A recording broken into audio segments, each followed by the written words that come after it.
wag talaga gumastos ng hindi kailangan. Talagang simple ka lang. In some ways, nakakatulong siya, tama siya. Kasi kailangan simple ka lang. Tapos hindi kami kumakain sa labas, hindi kami nag-vacation kung saan-saan. Talagang ang ginagastos lang ng nanay at tatay ko, yung mga sobrang kailangan, pag-aaral at pagkain, gamit na kailangan sa bahay. Yun lang. So yung bahay namin, mga gamit doon, nagagamit namin, pero walang ka-aesthetic. Yung kunyari, gripo. Basta gripo.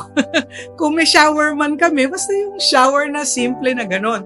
Hindi nakikita ng parents ko na gagamit ng mga branded, maganda itsura, magdadagdag ka ng konting presyo. Pag mga t-shirt, alam mo yung mga t-shirt ko noon, pag pambahay, ang sinusuot ko lang yung mga bigay ng ahente, yung may tatak na Marlboro, may tatak na Bear Brand. Ganun lang yung mga t-shirt ko pambahay kasi iniisip nila, bakit ka bibili? May magagamit ka naman t-shirt. Pero, di ba, hindi ka naman magsusuot ng mga t-shirt na binigay lang ng free ng mga ahente. Ng mga nakikita ko ngayon, hindi na nagsusuot ng ganyan. Pero kami, yun yung daily wear namin sa bahay. Ganun yung nanay ko. In some case, parang sa tingin ko, tama yun, pero hindi naman pwedeng ganun na lang palagi. Siguro, pag time na nagtitipid ka pa, hindi pa ganun kalaki ang pera mo, okay pa yun. Pero pag kaya mo na, dapat nagle-level up na rin ang choices mo. Kasi minsan, doon nakikita yung worthiness mo. If you think you are worthy of good things, yung mga bagay na maganda, magara, diba?